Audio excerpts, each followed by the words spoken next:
Ladies and gentlemen, welcome back to Logical Nonsense Podcast. We got a big one here. We got Justin Jaworski on, Braden Jackson, Kaden Walsh, all on the pod. It's NBA Finals time. I had to bring the big gunners to the show.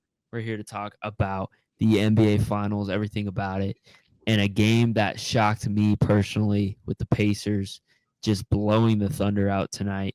Boys, initial reactions from Game 6 tonight.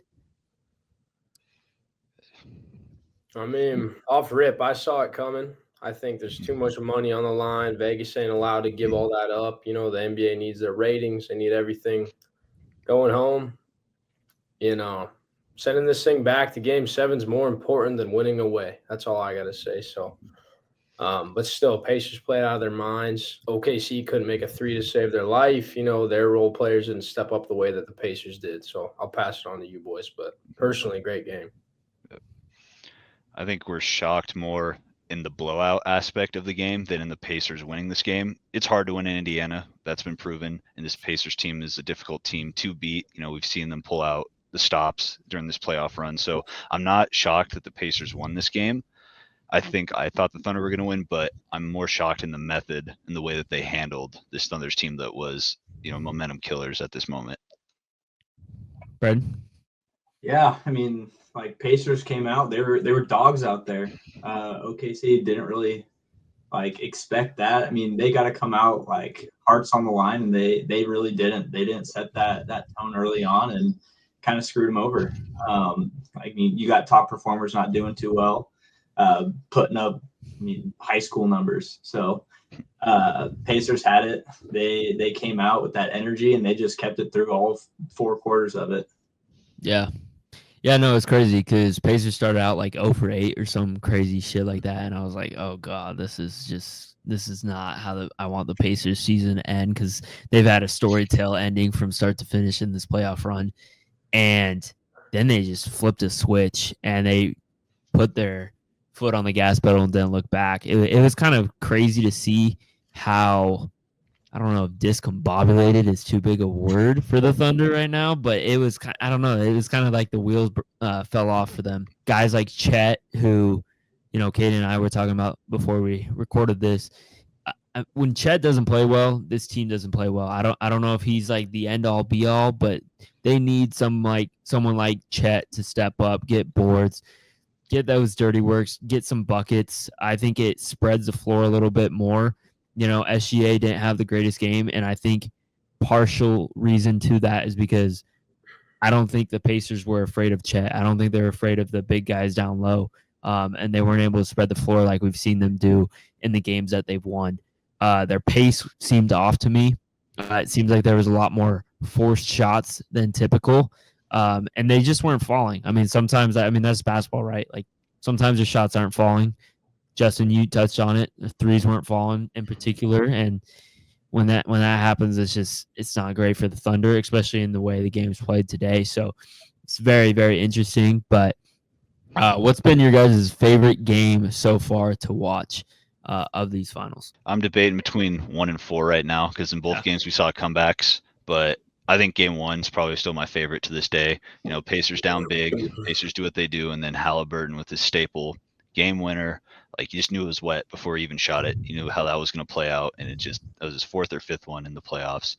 So that was still my favorite so far. Right, and how unexpected was that away at OKC? They're what were they down 9 points or something with a minute and a half left to go? So I'd probably say game 1 as well. I'm not a big fan of the blowout. That's kind of how the sports fan truly is. But great game today. For the Pacers, that's for sure. But in terms of a battle, you got to give it to 1. What a game. Yeah, I'm agreeing with that. 1 is just like you said, a staple almost. Buzzer beater, trailing the whole entire game. Didn't take a lead until that last shot is just insanity. I got to give it up to not today's game, but the last one, Jalen Williams putting up 40 points. That's a great game as well. But like you said, you got to love a nail biter game rather than a blowout game. Those are the best to watch. So I'm definitely going game 1 as well. Something I want to touch on too was kind of how we're talking about the irregularity of how OKC played tonight was sure Chet wasn't playing that good. Shea still had 21 points, and then for an MVP he played not good, which is insane. But aside from that, I mean, Jay Williams, whatever, he dropped 40 last game. This game, it's like he couldn't get a bucket to drop, So in that kind of role player stepping up to star player aspect, where it's like you got MVT Jay McConnell, that guy's stepping up to the plate. I mean, he's like the best player on the Pacers, and he's like a bench guy, kind of quiet during regular season. Then you got Jalen Williams, who should be the star, who used to be the role player, and when they can't come, the team can't win, right? So it's not. Yeah, no, I agree. To your point, and I'll touch on my favorite game in a second, but I agree with you wholeheartedly. I mean, Pacers tonight, everyone was scoring. Obi Toppin 20 points or whatever he had, right? TJ McConnell, not just this game, but the last game, few games. I mean, he's been the heart and soul of this Pacers team. When he comes in, the fans get fired up, and there's a reason for that. It's because he plays so hard. Kaden, you texted me. I think you called him a spaz, and I think that's the best way to describe TJ McConnell. He plays like a spaz, and it feels like nobody can guard him because he is just so high energy. He's all over the fucking place. He does like 3 different dribble moves around the thing. It's like herky-jerky. Reminds me of me with my little pump fakes in the freaking lane. Not trying to compare TJ McConnell to me because obviously he's in the fucking NBA and I'm here sitting here behind the mic. But TJ McConnell, he is a spaz. I love that comparison. It's fun to watch. I mean, he plays so hard. Like both sides of the ball. He's getting those sneaky little jerk. He's like an upgraded version of Jose Alvarado. That's like how I kind of like to think of him. He's got a better jumper. He can do a little bit more moves, but the defense sneaky stuff that he does, I mean, it does help. Like it is a momentum changer, and he's had multiple games where he's really changed the momentum for the Pacers, and it's a big reason why we're going to a Game 7 right now. So, but going back to my original question, my favorite game, I mean, I agree with all of you. I think it's got to be Game 1, especially because Kaden and I on our last podcast, we're talking about our predictions, and we both agreed the Pacers are going to steal one. And that's the one they stole.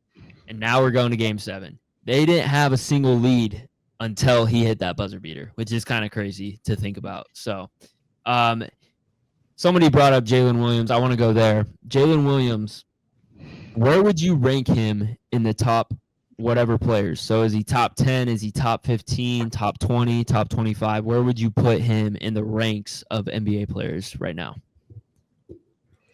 He's had a good run. He didn't have a great game tonight, but I still think after these playoffs and after these finals, his respect level has definitely gone up. See, I think he's still young enough that he's got a lot of potential in him, but still inconsistent enough to not be talked about in the top 10, 15, anything like that. I'd probably put him in the top 30. I don't want to put a number on it just because it is so, up and down with that. Yeah. But he's got a name for himself, and you think of longevity, you think of like consistency here in the future. I think he's got it. Braden, how quickly do you think it'll be before we're talking about him being in that top 15, top 10 range? I think he's got a couple years. I don't know if that's he turns into a different team where he's the star player, something like that, so he can shine. I'd say 5-ish years. Okay. And he's got some time. Kaden, Justin, what's your takes? I think we're in agreement. So I was thinking top 30, 25 to 30, 35, kind of in that range, because like we still said, he's got so much to prove. He's still young. He's got a couple years to, you can't just have one good year and then fall off the next. You got to prove your consistency year after year. And to me, he kind of plays into like a Jaylen Brown kind of esque role. That's why I've been comparing him to this whole playoff run. Like you have your star with Tatum, and then Brown's the Robin, you should say, but he's still putting up great numbers. So I still think he needs a couple years before he fully can staple himself, even if it's like a top 20, top 15 kind of guy. I agree with you. I don't think I wouldn't put him anywhere near top 30, just because if you're gonna say like, how long has he been in the league for? Like 2-3 years, something. It's like if you're gonna say that, then it's like Caruso on the Lakers was like a top 20 player in the league, you know. So it's, I kind of agree with your range, but in terms of kind of cementing himself as one, because he is the perfect wing in terms of body height, and like his playing style, he has potential to be a perfect wing player, similar to Jaylen Brown. I agree with that. But similar to Jason Tatum when he joined the Celtics with Kyrie and they still had Brown and Horford and those guys and Marcus Smart. Like if he can fill his role correctly, he can be that guy. In a couple of years. Okay. I agree. Okay. I don't know. I'm leaning towards, and this might be the boldest take here. I'm leaning towards like top 25, top 20. And here's why. You are in your third year of the league and you're already putting up 40 points in a finals game. I heard Alex Caruso never did that. He's not a role player anymore. He is a true he's that second option for me right now. And I almost see him. I like the Jaylen Brown comparison. I also think another guy that comes to mind is like a young Klay Thompson. Different players, but in the sense of how they're used, in that they're that second option. That's what I mean by Klay Thompson. And I think when you look at that second option right now, there has been a lot of failures in that second option in the league right now. And yes, there's some not failures, but I think when you look at some of the best second options right now, I think he's among the top 5 within those right now. And I think he's going to consistently, every single season from his rookie season, he's continuously got better. So yes, I agree there's more consistency and there's more room to grow, but I think he's at least top 25 right now. You guys brought Jaylen Brown up. I actually just saw this. Somebody asked, would you rather have Jaylen Brown or Jalen Williams right now? If you're building a team. It's tough. I don't like it because it's not apples to apples. Obviously, one's way younger, but still valid question. I'm rolling with Brown. You kind of have to. The experience? Why do you say that? Yeah, he's, back-to-back Eastern Conference Finals the last 2, or well, not till this year, but the year before, and then winning the finals right after. He's got the playoff experience. Based on experience alone, I'd say yes, but I also do think he's a better player. So, yeah. I gotta agree with Brown, to be honest. He's got that. Not yet. Jalen Williams doesn't have it yet, but he's got that dog mentality on defense, and I think defense is. That'll win you games. Going back to AAU days, defense wins you games. I love the way he plays on defense first. But then still can deliver on offense. And Jalen Williams definitely has that, but Brown's just got a little bit more. Yeah, I agree with both of you as a Celtics fan too. I love Brown. I think it's gonna be awesome to see what he can do next year when he gets to lead the team for a little bit while Tatum's recovering. And I think, like you said, he's got the dog mentality. He does everything. The finals run last year, he proved it, won finals MVP. Just plays hearts out when he wants to, and it still needs a left hand, but besides that, he's just one of those elite level players. Yeah. What do you think, Hunter? I think it depends on the team, personally. If you're in a win now situation, you need one more guy, I'm going Brown. If you're in a rebuilding phase, absolutely, I'm going. Oh my God, who the fuck are we talking about? Jalen Williams, thank you. Jalen. I'm absolutely going Jalen Williams. I think it makes sense. We're just now seeing his full potential. Not even full potential. We're just seeing the scratch of his potential of what he can do as a player on both the offensive and defensive side of the ball. And this year, we saw that defensive side really pick up. So I think he could be a great asset for any team that's kind of in that in-between phase, maybe in the rebuilding phase. And like you said, Jaws, you kind of touched on it, or I think it was Braden actually. What could he do as a centerpiece? I think it would be really interesting. to see what he would do as being that one option instead of that two guys. So going back to Jaylen Brown, and I know we're kind of switching subjects here. Kaden, I want to get your thoughts real quick because I've been hearing some rumors about it. Jaylen Brown has had some talk about getting trades. What are your thoughts on this? God, please no. I would think that's a terrible decision based on some of the other contracts we have on the team. I think he's the last big contract you want to get rid of. I think he proven that he can lead the team, especially when Tatum's been injured in previous games. And as the Celtics, we're going to have to move on from probably Drew or KP. And I know the value for Brown is super high, but I just think he's too much of an asset for a team that can still contend for titles. And I think you probably have to move on from someone else, especially with the trade market as inflated as it is now, as we've already seen with some of these postseason trades. Thunder and the Pacers, in my eyes, are kind of built somewhat similarly. And what I mean by that is high pace, really good defensive teams, pass the ball a shit ton. They're always making that, extra pass to get an open shot.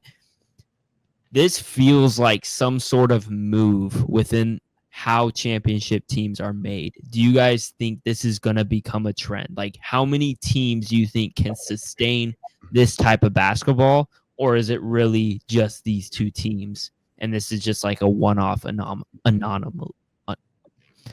Yeah, that word. I was actually thinking about this just before we started filming, was how much the Pacers remind me of this last year's Commanders team, right? And that kind of young, hot run. And it's like, OKC, I remember when their GM traded away KD or Westbrook for all those picks, or, Yep. However it worked out, where they had like 15 picks in like the span of 2 years. And they still do have picks. Yeah, right. The next 3 years. Like, yeah, it's crazy. It's like sophomores in high school that are going to be playing in a couple of years. But, that kind of like – that loaded them up for success now. I think it makes sense. But for the Pacers, it's like they did similar, but much more role playing, like lesser names, similar to the Commanders, I guess. They weren't, in terms of like their names and depth, it wasn't like, the most popular team in the world, but they went deep in the same way. So I do think this is kind of formula for success, maybe across all sports, but definitely in the NBA. I definitely think it's a new wave. I mean, you got these tall guards that can play all 5 positions like OKC has. You got high energy. You got these young guys that can keep that pace of play up. And I definitely think that's how it's kind of going to be. That's how it's going to be in the future with these new draft picks coming in. I mean, you got Cooper Flagg, who's that, again, a tall guard who's going to be able to do everything, guard all 5 positions. I mean, I think that's crucial. And I hope to see it within the league. I like that type of play. It's unorthodox a little bit. But it's fun to watch. What was that? I said it's fun to watch. It is, and it's not slow, like you said. That pace is fast. You're switching everything. You're not. Yeah. You're not getting caught up. So I like it. I think it will last in the future. I think we're looking at a totally new NBA here from what we've seen even in the last 8 to 10 years, right? Because I think the skill gap between players has decreased exponentially over the last 10 years than it did, 30 years prior to that. Yeah. Just because players developing now, you're playing 3 positions. You're learning how to be a center, how to be a guard, how to do everything. And that's not something we saw in the past. And that's why teams that had like a big 2 or 3 were more successful, because you had your key positions that could play well. But now you got guys that can play 1 through 4 at any time and defend any position. So I think this is the way that the NBA is going to transition. I don't think there's going to be, more fundamental. It's just going to be this run, gun, wing guys that can fit wherever they need to be. And I think it's going to create some fun parity for the future of the league. I also think, to add on to your point too, I think a big contributor to that for like the rookies of the last 2-3 years, you're getting guys that are 23, 24 years old in the NBA who have a ton of experience. They're coming in the league ready, and they're contributing in big ways. Look at a guy like Jalen Williams, right? Like, pretty much instantly has an impact, and I don't even know how old he is. I have it up here, right? He's 24. He's been in the league for 3 years. So when he came in the league, he was 21. Most guys that are for the last 10 years that have come in the league 18, 19 years old. So that's a huge advantage, in my opinion. Having that experience within the college realm, giving more of that coach experience instead of that one and done stuff, which, some guys like Cooper Flagg, I get it. Like, you're not going to have another opportunity to enter the draft. But with all these transfers and all these NIL deals and all the craziness and the wild, wild west of the NCAA, you're going to get guys who are taking those NIL deals and are now coming in the league way older, way more experienced, have a ton more coaching from a college basketball program who is successful and are ready to make an impact right away. So I think that's where you're seeing, you talked about that gap between the top players and the bottom players. That's because that gap has been like shrunk because they already have that experience coming into the league right away. So that development doesn't take as long. At least that's what I think. I don't fucking know. Who knows? But I think that's a huge contributor as well. You think that development directly translates from college to NBA? You know what I'm saying? How we talked about, like, the conference finals this year was 4 young teams who really developed their players to play any role or position. I think it accelerates it. Yeah. Because, I mean, like, you think about 18, 19-year-old kid, right? They've played 1 year in college. Right. They just came out of high school. They have 1 year in college. Some are out the gate. They're great, right? Others, in my opinion, they need 2, 3, 4 years, right? Like, for example, and I don't even love this example because I don't really like him as a player anymore, but Bradley Beal, right? He wasn't really good until like 4 or 5 years in, right? He had some development. You get players nowadays, it takes 2, 3 years, and they're already a huge role on the team. And I think because they've been in college longer and because they've had that more experience, I think it has accelerated their development path. Because, I mean, it's not a direct correlation, but I think you get on a team like UConn, Florida, Kentucky, North Carolina, Duke, Kansas, whoever you want to put in there, right? Like any of those big schools, I 100% think that correlates, right? They know what it takes to get to the NBA level. That's why they've been so successful, and that's why we've seen so many kids come from those schools and be successful down the line. So Right. I think, yeah, having that extra experience does help. And look at UConn right after they won, their first natty. They retained all their starters. Florida this year, I mean, they lost what? Is Clayton in the draft? I don't know how many. He is. Yeah. Lost. But yeah, I mean, they still kept quite a bit of good guys, especially those dudes that, need that extra year to develop. So it goes to show the long-term benefit for sure. Yeah. Going to our next topic. Who has surprised you in this series the most on both teams? I got to go with my boy Nemhard. Yeah. Pacers, I mean, Gonzaga boy, gotta love him. But the defensive mentality that this guy has, especially on SGA, insane. I'm not even just talking about this series. I mean, going from guarding SGA to Brunson, I mean, he's been going through the ringer, and he's been. I mean, obviously, SGA is still going to put up 20+ points a game, but they're difficult. They're difficult shots. SGA is working for him each time. Yep. And his tenacity is just out of this world. I mean, and he's having a good game on his end too, offensively. He's putting up, 17 to 25 points, anything like that. And I might be a little biased because he was from Gonzaga, but I mean, he's my guy. I love seeing it. He's definitely proven himself. Playoffs and throughout the finals. What about Thunder? Thunder, man. I mean, you got your big names on there. I mean, obviously, SGA is going to surprise you. Jalen Williams is always going to deliver. My guy that I think, is Hartenstein. I mean, he's kind of underrated as a big man, but he's going to play that role well. He may not be the best on the court all the time, but he's gonna be consistent. He's gonna get you boards. He's gonna set those picks for you. Nothing crazy, but he's gonna be that Mr. Consistent for you, like I said. So I think for the Thunder, kind of leaning Caruso here for the offensive side of the ball, because in the wins, he's putting up 20 plus.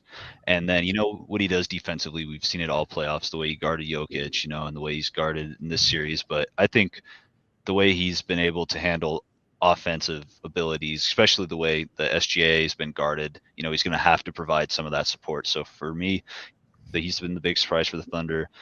And then for the Pacers, we're going to go with their boy McConnell, just because we just love the way he plays. Especially, I didn't know they didn't win game 5, but the way he brought them back into that game was just went ballistic. And then the way he played tonight, and he's just always consistent, and he's always going to give his hardest. So those are my 2 surprises. It's a good pick. I think McConnell, I would say, is like the kind of outright answer, but one person I'd like to hit on is Obi Toppin, because it seems like for Eastern MVP right now is kind of a toss-up, because they have their guys that are just playing. Like Halliburton had 0 field goals last game, so it's kind of hard to give it to just the star of the team. But I'll say Obi Toppin is probably the most surprising for me. Just the amount of threes he makes. Like that dude won the dunk contest. It's like, you wouldn't know. So I'll give him his credit. But Thunder, you guys kind of covered that. I think a player that I like on there is Wallace, number 22. Kaden Wallace, yeah. Yeah, he's kind of that guy that fills the gaps as well. And you can really see when they gain momentum when he's kind of rolling. And I'm not saying it's like the deciding factor of the game, but just to like throw in a different name, I'll go with him, because he can affect the game in a good way. I like that. For the Pacers, I don't know. It's so weird with the Pacers because I feel like they have a different guy step up every game. Like one game, like tonight, it was Obi Toppin, right? And TJ McConnell. And then the previous game, it was TJ McConnell, even though they didn't win. And then I think it was game 4, game 3. I think it was game 3. We had Mathurin go for 27, right? So it's like it's hard to say one guy on the Pacers, because it felt like there's always, on any given night, some guy can surprise you off the bench on the Pacers, because that's just how deep they are. That's just who they are. And that's the beauty of Rick Carlisle, is he trusts so many guys on his bench to step up in clutch situations and bring that momentum to their team, and that's just how they play.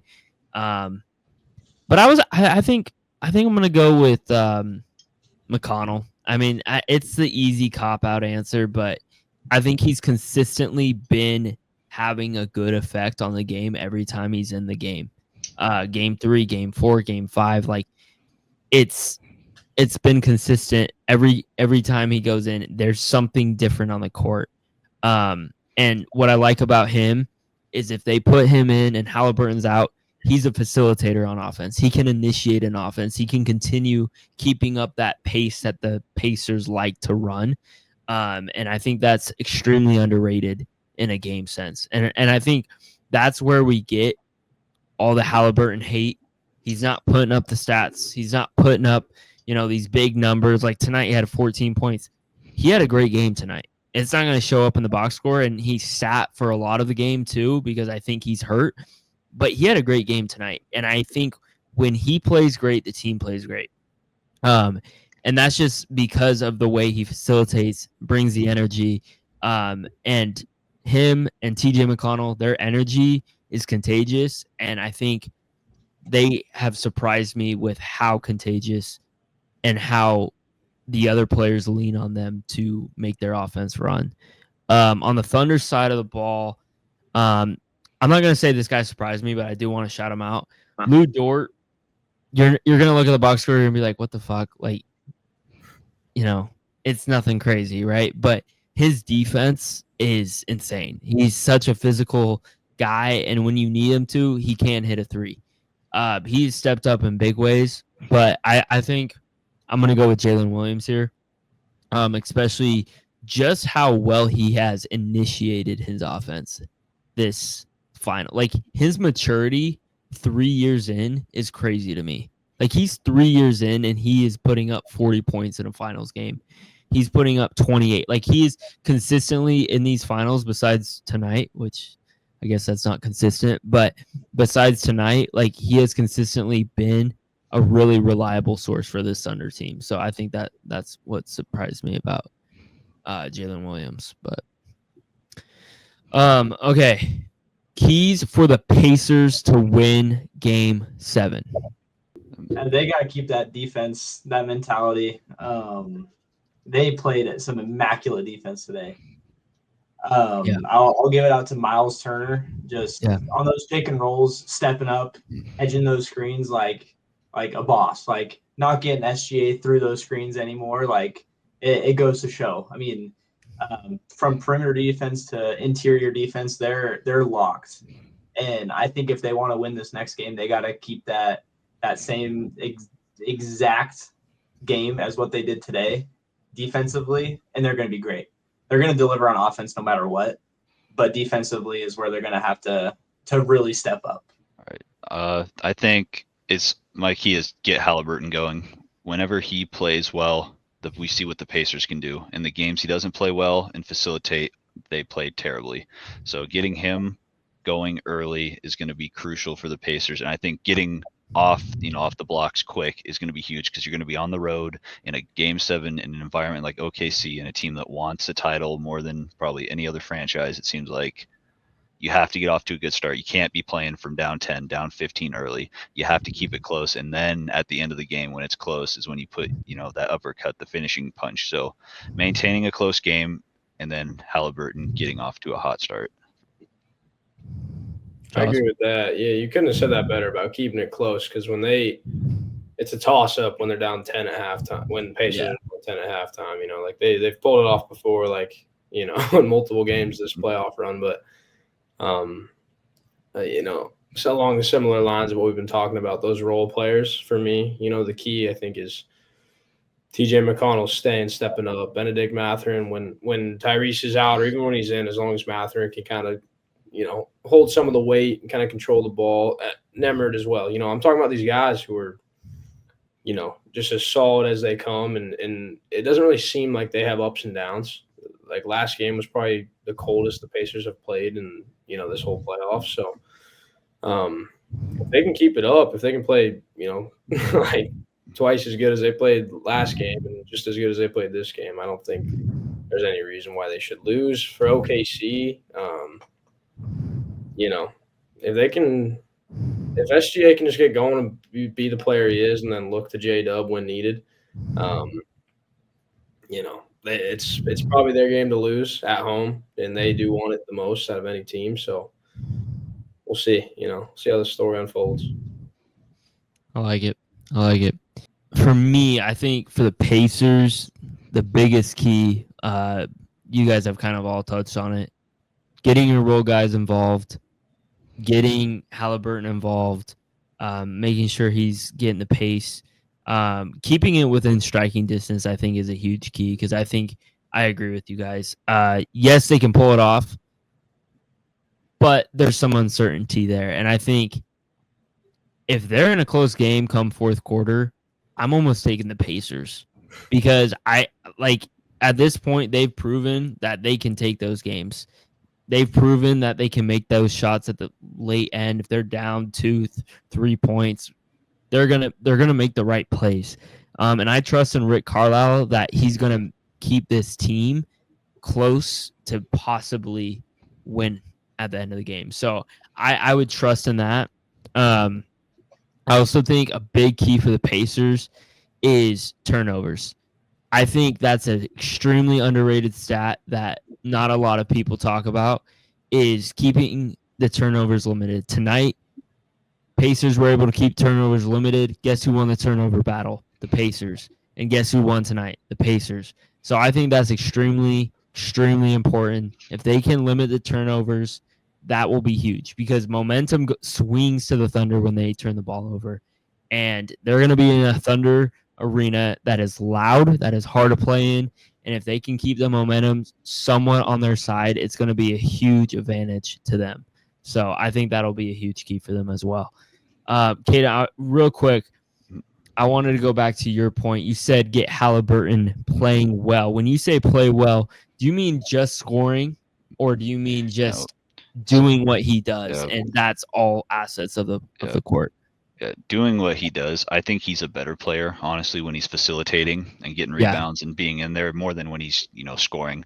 If he could go out there and get 12 assists and 8 rebounds and only scored 10 points, I'd be perfectly fine with that, because that means he probably had a good game getting the ball moving to guys. Even if he doesn't get the assist, he gets the ball moving 1 pass to 2 passes, better. He does not a ball hog, and that's what I love about him. When he's playing well, he gets the offense, systematically runs through him.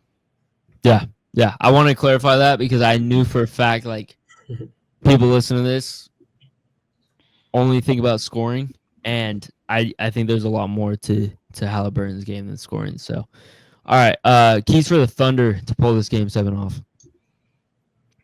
What do you boys think about how much of a factor 3-point shooting has been in this series? And I was going to touch on that. Right, like that leads into the Thunder's play, where today at halftime they were 1 for 12, and then at the end of the game, I think they had like 2-3 tops, and they got blown out. So in today's NBA, is that like how the Thunder roll? Is by knocking down threes? Is it through their defense? They're a scrappy team when they need to be. I'm sure they know better than anybody. There's easy and hard ways to win a game, which both Thunder and Pacers can really relate to. Yeah. Thunder just need to play solid. Be consistent. Stick to their game plan that they've had this whole playoff series. It's like their confidence, they're smooth, they roll, and momentum's a factor. Playing at home is going to be huge for them. I think if they can play, just better than they played today, there's no reason they can't win. So, real quick, Justin, to answer your question on the 3-point shooting, I think it matters when SGA is not in. When SGA is not in, they have to have the 3-point scoring. They have to spread the ball out some way, get that offense going. Yeah. And it's very evident that when they're not hitting threes and SGA is not in, they don't really have much of an offense. Well, losing that mid-range game, which Thunder. Yeah, exactly. That's what I'm saying. Like SGA's mid-range game is phenomenal. Oh, he can't miss. Yeah, but so, the fact that he can, I think it is worth saying something about how he can drive in, and it's like, if he gets a shot off in the mid-range, he's making it, Yeah. And so the fact that people are crashing on him, and then today Pacers realize, if we can just double him and strip the ball, we can like really take away a lot of these angles for threes. So, I think if Thunder can knock down threes, that's what I'll say is their key. But I'm going to have to agree on that point. I mean, going from the driving and kicking, when you got your team going 1 for 15 or whatever that stat was at halftime, like you're gonna have the Pacers doubling you, tripling you down in the paint. That's just a given. They want you guys to shoot threes because you're not making them. I mean, looking at the 3-point percentage, field goal percentages, that is a game changer. They make, 10 more threes. 7 to 10 more threes, and they're in a closer game. They're neck and neck with them now. I think another aspect of that is the Thunder have a tendency to kind of play with their heads cut off. They're running around. They're doing the same thing. I think they got to slow it down. They got to kind of facilitate it better. You got your main 2 ball handlers doing the same thing. And when the Pacers realize that, they're putting pressure on them. And when pressure comes turnovers.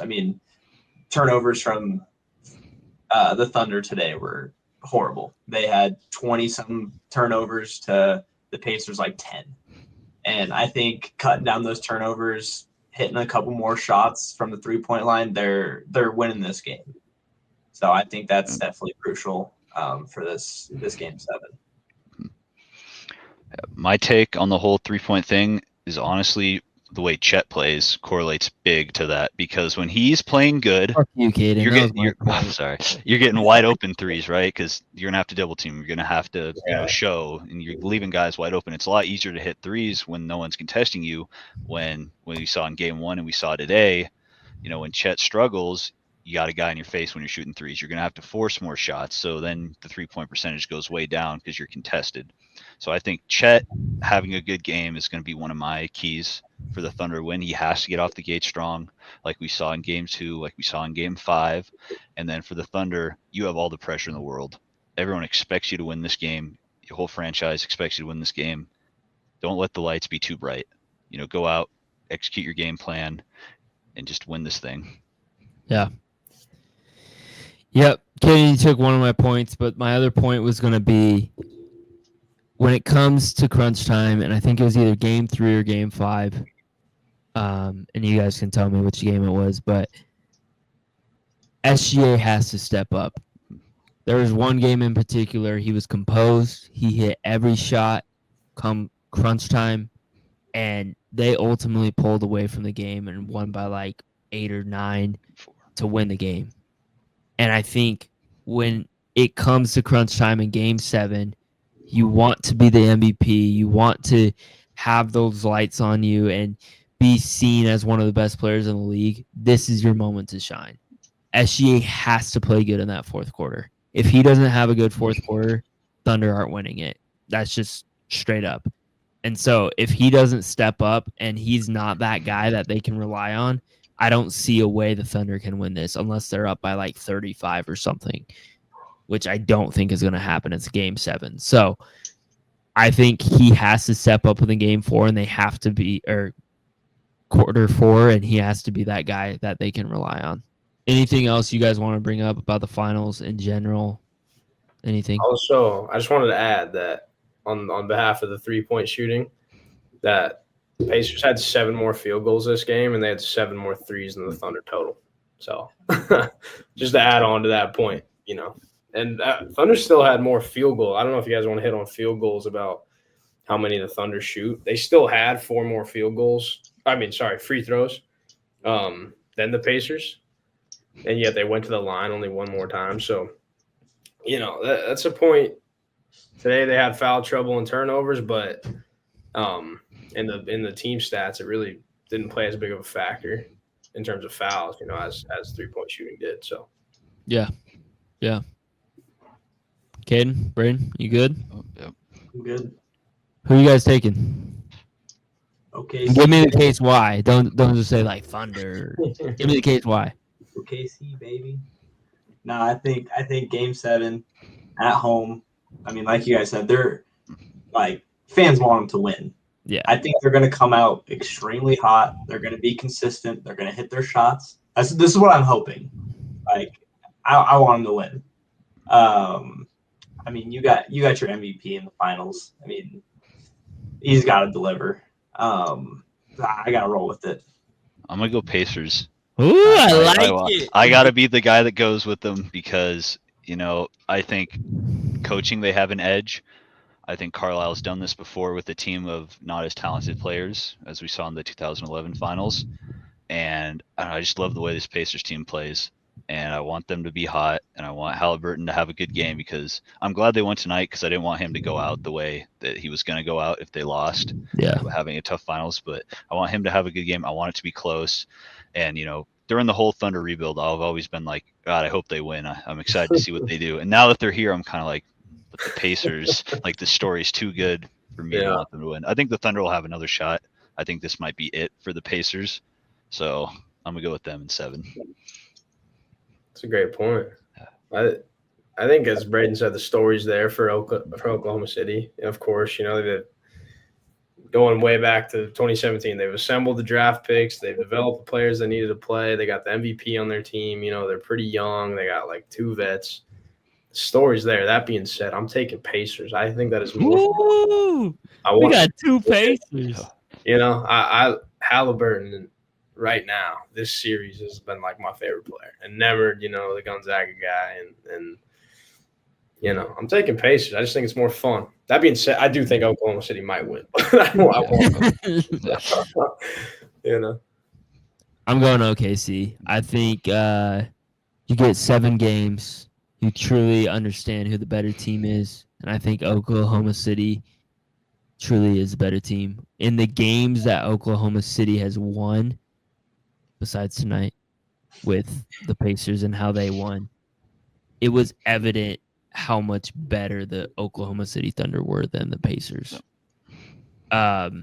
Even in the game 1 where the Pacers took it, the Thunder controlled a majority of that game.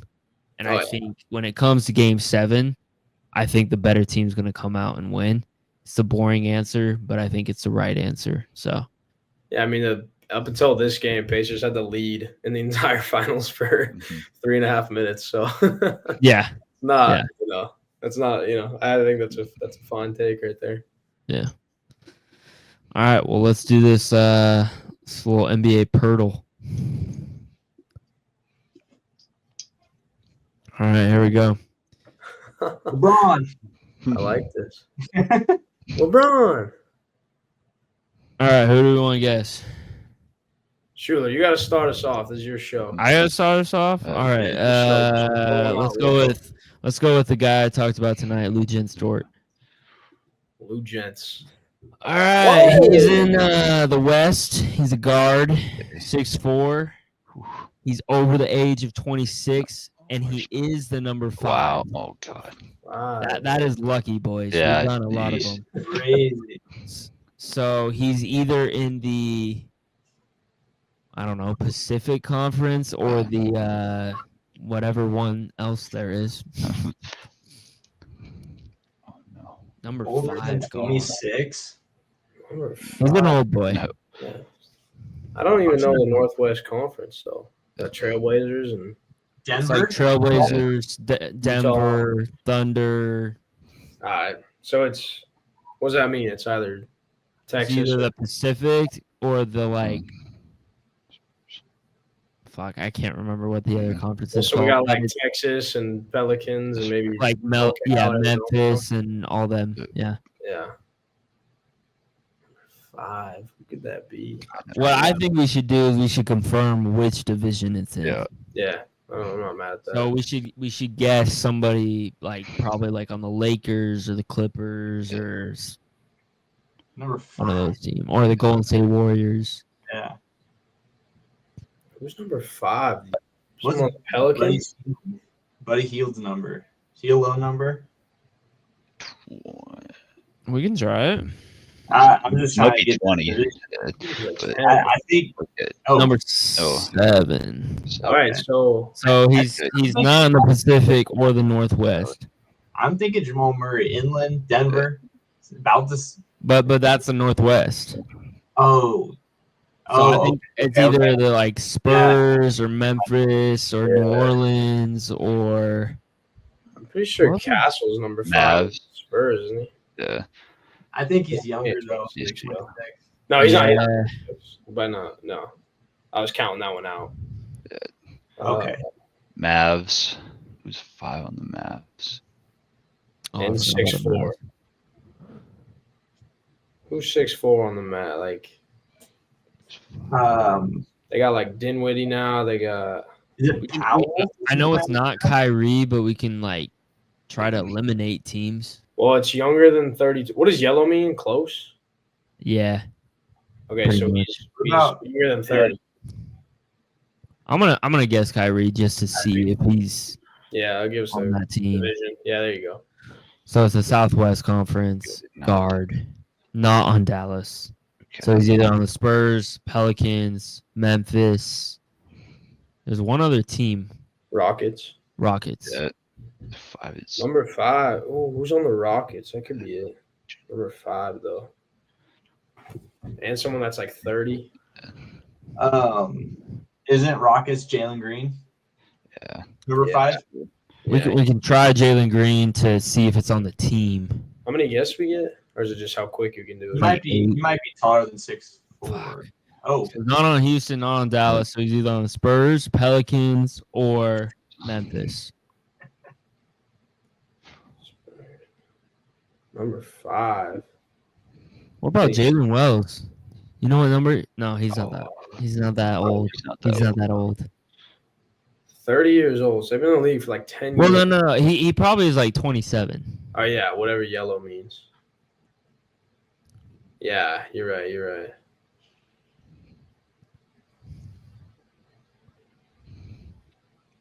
Number 5. I just can't think of a single number 5. Do you want to see the silhouette? Nah, we don't need that yet. No. When we get to 7, we'll go. Yeah, I agree. I think we should narrow down the team. So let's just name somebody off. What about Jared Fox? He's 5. I don't know if he's 27 though. Oh, you might be cooking here. trade. You might be cooking here. Oh, come on, baby. Well, what does that mean? Yeah. What? He's either on the Spurs or he's not. Yeah. That doesn't fucking make sense. Wait, he's number 4? He might have changed. That doesn't even make sense. I don't know what that means. Yeah. That was That was like a that good for like guess. trade. Like he was on the Spurs. Maybe. Maybe he is on the Spurs. Like whoever number 5 is now on the Spurs. But it would be a green check if he was on the Spurs. That doesn't fucking make Yeah, sense. that's weird. I mean, should we guess someone like on the Pelicans just to rule that out? Yeah, we can. Who's number 5 on the Pelicans? Like Brandon What's Ingram? CJ McCollum? Let's see. I thought he was Number 3. 3? Yeah, I'm but just gonna do it. To not a see. bad guess. That's a good guess. So he's on Alright, Pelicans.